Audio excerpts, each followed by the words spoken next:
ইমাম মালিক রাহমাতুল্লাহ আলাইহি 100 বার স্বপ্নে দেখছে। সুবহানাল্লাহ। আল্লাহকে কি দেখছে? 100 বার স্বপ্ন দেখছে। আবার আল্লাহর কাছে প্রশ্ন করছে, আল্লাহ সবচেয়ে কোনটা বড় আমল? আমার কোরআনে কালাম তুমি পড়ো। আল্লাহ পাক আমাদেরকে আমল করে তৌফিক দান। মা তুমি কেন কাঁদো? আমি কাঁদি, আমার একটাই ছেলে ছিল, সে 200 বছর বাঁচার পর মরে গেছে। বলতেছে বুড়িমা, তোমার ছেলে 300 বছর বাঁচছে, মরে গেছে, তুমি কাঁদতে চাও? এমন একটা জামানার উম্মত আসবে, সেই উম্মতরা মাত্র 50-60 বছর বাঁচবে। বুড়ি আশ্চর্য হয়ে গেছে যে তুমি কি কর? বুড়ি শুধু তাই না, তারা বিয়াও করবে। আগে পাগল হয়ে গেল, তারা বিয়াও করবে এটুকু সময়। বুড়ি শুধু তাই না, তারা অট্টলিকা বাড়ি ঘর সমন্বয়ের বছর করে করবে। শেষে বুড়ি উনি কাঁদতে লাগলেন, নূহ আলাইহিস সালামের জমিনে করে কাঁদতে লাগলেন যে নূহ, আমি আর জীবনে আমার এই ছেলের কথা আমি বলবো না। এই 50-60 বছর জিন্দিগি না গাছতলায় কাটিয়ে দেওয়া যায়, দেওয়া যায়, গাছতলায় কাটিয়ে দেওয়া যায়, কিন্তু আমরা মালিক রেখে দিই না। আর তারা মালিক রেখে রাখছে, তারা জঙ্গলে জঙ্গলে থাকছে, তাদের আমিত্বকে বিসর্জন দিচ্ছে। সহবতে বাউলিয়া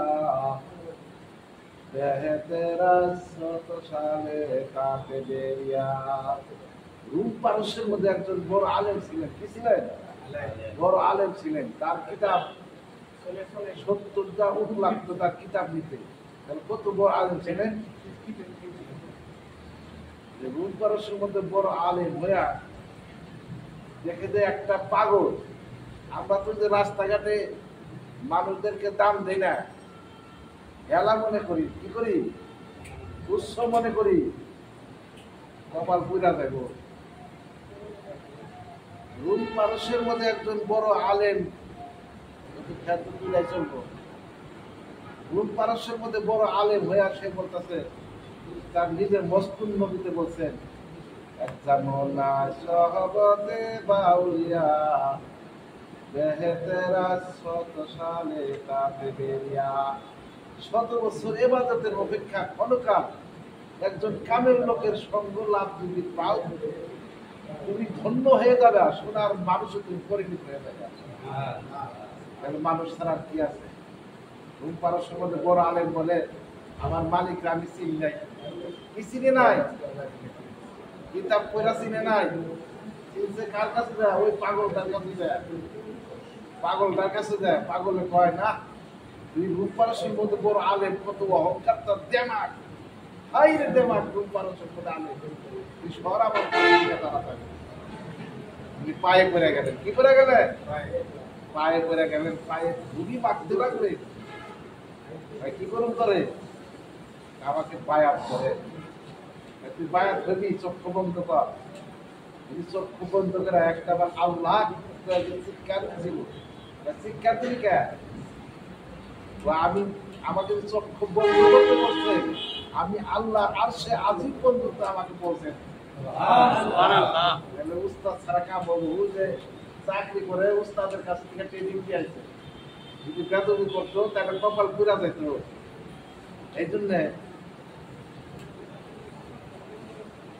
ইমাম আবু হানিফা রাহমাতুল্লাহ আলাইহি, আমাদের মাযহাবের ইমাম, এক লোক যাচ্ছে, ওনাকে উনি দর্শে পড়াইতেছে, দাওরা হাফিজ পড়াইতেছে।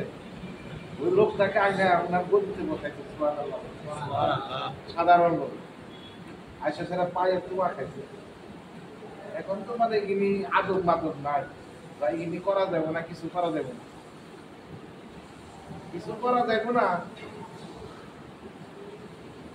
শেষে বলতেছেন, ওনাকে খাওয়া দাওয়া কিছু হাতিয়া দিচ্ছে। ছাত্ররা জিজ্ঞাসা করতে, আপনি কি করবেন? একটা মুসি, তাকে একটা সম্মান, একটা মর্যাদা, তার পায়ের মধ্যে আপনি প্রথম বুঝি করলেন। বাবা এই কথা বললো না, সে আমার উস্তাদ। ভাই এই উস্তাদের বাড়ির পিছের বাড়ির দিকে আমি জীবনে পা দিয়া শুই নাই, শুধু একটা বুঝতে শিখছিলাম, সেটা হলো কুকুর কুণ্ডের সাবাল কথা। সুবহানাল্লাহ বলে মানুষ চিনেন, তাছাড়া মানুষ হওয়া যাবে না জীবনে। বরফের আব্দুল কাদের জিলানী রহমতুল্লাহ এমনি বড় হয়েছে, বেদবি করে বড় হয়েছে। এই বেদবি করে কোন বড় হয়েছে? বাগদাদের ট্রেনের ভাত খাইছেন। ওনার শায়েখ তো একজন না, পীর ছিলেন একজন। পীর ছিলেন একজন। আমার উস্তাদের বাড়ির দিকে আমি কোনদিন ছুটো ফালাই নাই, এই জন্য মালিক আমাকে এত দামি বানিয়ে দিচ্ছে। কি বানিয়ে দিছে? আর আপনারা তো বুঝুলি ছিলেন না, তো কপাল তো পুরা যায়। যেখানে বলছি ইমামের আগে সিজদা দেওয়া যাবে না, সালাম ফেরা যাবে না, তুমি কত পণ্ডিত। ইমাম সালাম ফিরাইছে, তোমার দোয়া মসলা পড়ার দরকার নাই, চতুর্থ বছর হয়েছে, সমস্যা নাই। মাল দেখতেছে না, কাকে চিন্তা দিতে চাও? সুবহানাল্লাহ বলে কাকে চিন্তা দিতেছেন? মালিক রে দিতেছে।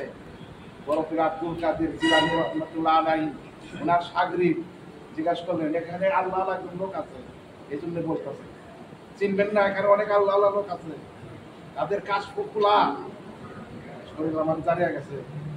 বলতেছে শাগরিদ বলতেছে, বাজান কি বাবা? ওই যে আপনি এত স্তরে মাকামে মাহমুদে পৌঁছাইলেন কেমনে? শেষে কয়, বাবা ওনাকে সামনে বসে বলে। কি বলেন? সামনে বসাইছে যে, বাবা আমি থাকি বাগদাদে, আমার জেলটা থাকে কাবার।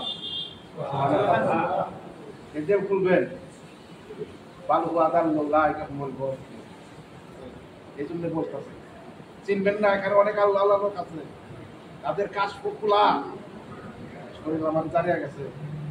বলতেছে শাগরিদ বলতেছে, বাজান কি বাবা? ওই যে আপনি এত স্তরে মাকামে মাহমুদে পৌঁছাইলেন কেমনে? শেষে কয়, বাবা ওনাকে সামনে বসে বলে। কি বলেন? সামনে বসাইছে যে, বাবা আমি থাকি বাগদাদে, আমার জেলটা থাকে কাবার। জেল খুলবেন বালু আদাল্লাহ বলবো। আরো ব্যাখ্যা তো তাফসীর জানে না, তাফসীর কি করবো? এই চোখে তুমি আমাকে দেখতে পারবে না, এই অন্তরে তুমি আমাকে শুনতে পারবে না। আর একটা দিল আছে, আর একটা চক্ষু আছে, আর একটা অন্তর আছে। সুবহানাল্লাহ বলে বরফের আব্দুল কাদের জিলানী রহমাতুল্লাহ আলাইহি ছাত্রদের বসে কয়, বাবা আমি থাকি বাগদাদে, আমার দেলটা থাকে কাবার মধ্যে। কি জন্য কাবার থাকে? প্রথম রহমতটা আল্লাহ পাক কাবার মধ্যে নাজিল করেন। সুবহানাল্লাহ। কাবার মধ্যে রহমতটা নাজিল করেন, এই রহমতটা ভাগ করবে মদিনাওয়ালা বিশ্বনবী মুহাম্মদুর রাসূলুল্লাহ সাল্লাল্লাহু আলাইহি ওয়াসাল্লাম। ওই শাগরিদকে বলতেছে, বাজান আমি গুনাহগার। কি বলতেছে? আমি গুনাহগার, আমি অপরাধী। আমি কি করি? এই কাবার থেকে আবার আমার দিলটা আমি মদিনার দিকে রুজু করে। কি জন্য রুজু করে দেই বাজান? রহমতটা নাজিল হইল মক্কা, আর এটা ভাগ করবে মুহাম্মদুর রাসূলুল্লাহ। আমি গুনাহগার, পাপী আব্দুল কাদের জিলানী, আমি পাপী। আবার আমার এই দিলটা আমি মদিনার দিকে রুজু করে দেই, আমার গুরু মুর্শিদ মুহাম্মদের সামনে সামনে থাকি। কি জন্য সামনে থাকি? আমি গুনাহগার। যদি কিঞ্চিত রহমত আমার প্রতি যদি নাজিল হয়ে যায় বাজান, এই জন্য আমাকে মালিক দামি বানিয়ে দিয়েছে। সুবহানাল্লাহ। কি বানিয়ে দিয়েছে? দামি বানিয়ে দিয়েছে। দামি হইবেন, আদব পেতে শিখবেন, আদব পেতে শিখবেন। আগে আদব, বেয়াদবে শয়তান, আদবে আল্লাহ বলি হয়ে যাবেন একবার। আপনি এত কিছু পণ্ডিত করে শিখুন না, আপনি খেদমত শিখেন, ভালোবাসা শিখেন। এমন জীবন করিবে গঠন, মরিলে হাসিবে তুমি, কাঁদিবে ভবন। মৃত্যুর পর দাঁড়িয়ে ভবন ডাক্তার ইমাম মালিক রাহমাতুল্লাহ আল্লাহকে 100 বার স্বপ্নে দেখছে। সুবহানাল্লাহ। আল্লাহকে কি দেখছে? 100 বার স্বপ্ন দেখছে। আবার আল্লাহর কাছে প্রশ্ন করছে, আল্লাহ সবচেয়ে কোনটা বড় আমল? আমার কোরআনে কালাম তুমি পড়ো। আল্লাহ পাক আমাদেরকে আমল করে তৌফিক দান করুন।